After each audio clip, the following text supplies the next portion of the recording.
Welcome once again to Chelan County Connection.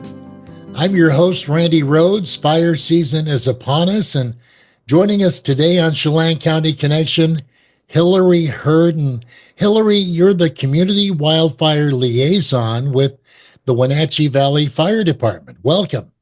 Thank you so much for having me. Tell us kind of an overview about what your job is as the liaison. Sure. I work as the Community Wildfire Liaison for Wenatchee Valley Fire Department. Our position started in 2015 after the Sleepy Hollow fire.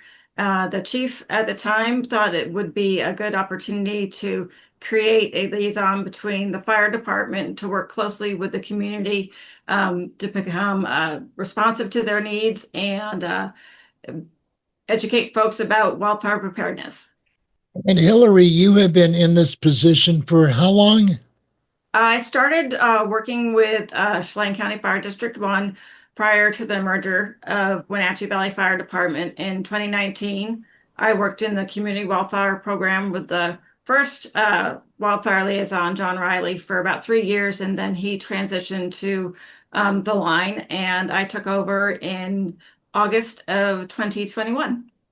And Hillary, just briefly, what's your day-to-day activity like on the job?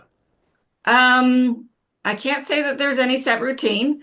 We work for the fire department, so it's a little bit of everything that we tackle. We do everything from fuels mitigation projects to grant writing to community meetings and interactions. And then also when wildfire season comes around, I run support for when the wildfire events happen to support our operations team. And you do deal a lot with the public, and let's get into that briefly. Sure. Wildfire season is basically here. Let's talk about how you assess someone's wildfire risk. And for example, Hillary, what are you looking for when you visit a property? Sure. People can contact us for a home assessment or a defensible space assessment via our website or by calling the station. And depending on which of those two I'm doing, I like to come out and meet with a homeowner for about an hour. Generally, we go out and we start first talking about the concerns that they have surrounding their property, just so you can get a good idea of what risks they feel like they would like it to have addressed, and then kind of jump right into it. We follow the principles of the home ignition zone. So basically, you start looking at the structure and work out 5 feet from there, 30 feet, and then if it's appropriate, 100 feet to see what the wildfire risks are. So, Hillary, what are some of the biggest pitfalls or, maybe mistakes that you see people making? Give us like maybe the top 3 things that come up. Sure. Well, I think a lot of it's ironically the little stuff that you can do as far as maintenance. Making sure that you clean out your gutters every spring and fall so there's no debris in there. Not putting any bark mulch or anything like that in the 5-foot zone around your structure. And then just thinking about the types of vegetation that you have planted around your structures and particularly your home. A lot of folks don't necessarily plant with fire adapted plant species in the landscaping areas. I think people are becoming more aware of that. But we do have a large community that has been planting with conifers and evergreen species, which are not appropriate to our area. And the problem is they start out small and then they get larger. And over time, there's a lot of dead material that build up on the interior, but it's difficult to see because it's green from the outside. And our guest this time around on Chelan County Connection, Hillary Hurd, Community Wildfire Liaison with the Wenatchee Valley Fire Department. We hear a lot about arborvitae. Is that a big concern?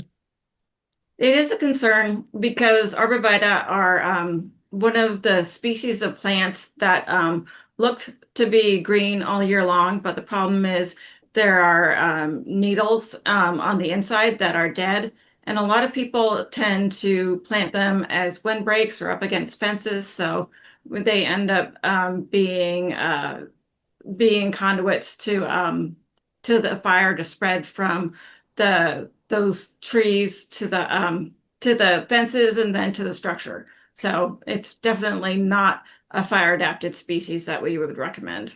And you put it very well as it being a conduit. That makes a lot of sense. Mhm. Yeah, it's a pathway. It's a pathway to the fire can follow to structures and things like that. And we see a lot of calls that go on in our community with exactly things like that. Small burn piles that ends up transmitting embers into the conifers or barbecues, even things like that. So that's where I try and come in, make our crew's job a little bit easier to do prevention work and educate the homeowners so they know what the risks are. And, it's an expensive proposition thinking about re-landscaping your entire property. So I really try, and when I meet with homeowners, try and give them recommendations that they can do in the short term, in the near term, and then the long term. And we're always looking for grant funding to help offset those costs as well. Well, Hillary, I know you could probably speak at length about a lot of this, but let's at least scratch the surface on, some of the actions that every homeowner can take to better protect their home from wildfire. Yeah, there are a lot of opportunities that folks can do. And what I try and get people to think about, springtime is a great time to tackle these chores because you're already out doing maintenance. You can come by the fire station. We have free yard waste bags that you can use to clean up the pine needles underneath your pine tree, put the debris that's in your gutter, get out dead and down material in your limbs, and you can take those yard waste bags down to Stimmilt Organics south of town Mm. for no charge at all. So that's a good opportunity to do that. And then I think that thinking about any plantings that you're going to be doing, we have a fire adapted plant guide that our partner agency from the Master Gardeners have developed. It's a very friendly plant guide. You can find that on our website. That'll give you some recommendations on where, if you're looking for ground cover, what types of ground cover are fire adapted, anything, and then anything to windbreaks and things like that. So there's a lot of resources out there to help you. Hillary heard our guest this time on Chelan County Connection. Now, Hillary, when folks put these actions into place, what kind of an impact have you seen them have on a home that perhaps a wildfire is bearing down? Yeah, I think we found that with wildfires in our area, a lot of misconceptions. People think of it as a flaming front of fire coming at you, and really it's the ember cast that is a concern. So I think by addressing the main concerns in the 0 to 5 feet and 5 to 30 feet, and getting your home cleaned up and prepared for wildfire, and also being ready for wildfire season. We have some information on our website about, knowing what the different evacuation levels are. You can sign up for the Everbridge account that's through our sheriff's department, both in Chelan County and Douglas County. And that'll give you notifications when there is an evacuation and what level you're at. And then there's also preparedness information about how to create go kits if you're in, particularly if you're in a community that's a little bit farther out, maybe has only one way in and one way out. So you're prepared and ready to roll when it does come to be a time that we want to make sure that people can get out safely, because homes can be rebuilt and cars can be replaced and things like that, but we can't replace people. So we want our community members to be safe and allow us to work and try and protect the values at risk in our community when there's a wildfire.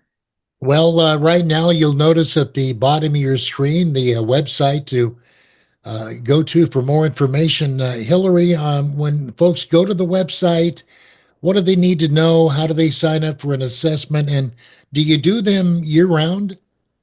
Yeah, if you go to our website, if you drop down on the resources page, you'll find a lot of information about how to find some of the materials that I mentioned before, how to get the yard waste bags. You can find my contact information to contact me directly for a home assessment. We tend not to do a lot of home assessments in the winter months just because it's difficult to see the lay of the land really. So we really start doing home assessments again in the spring and then into the late fall. But if folks ever have questions about preparing their home, we're happy to come out any time of year. Hillary Hurd, Community Wildfire Liaison with Wenatchee Valley Fire Department. Did you have any final thoughts as we kind of close out today's program? I'd just like to emphasize that this is a great time of year for us to be talking. May is officially Wildfire Preparedness Month, so it's a great opportunity. The weather's getting nice. People are starting to work outside in your gardens. And just to be mindful of while you're doing that work, do the little things. Move your winter wood pile 30 feet from your structure. If you have questions or concerns about a neighboring property that has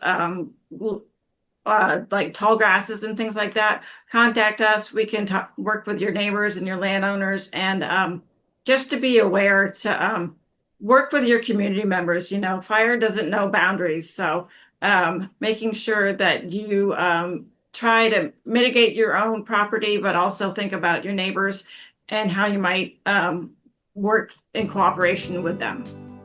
Hillary Hurd, thank you for your time, and more importantly, thank you for your service to our great community.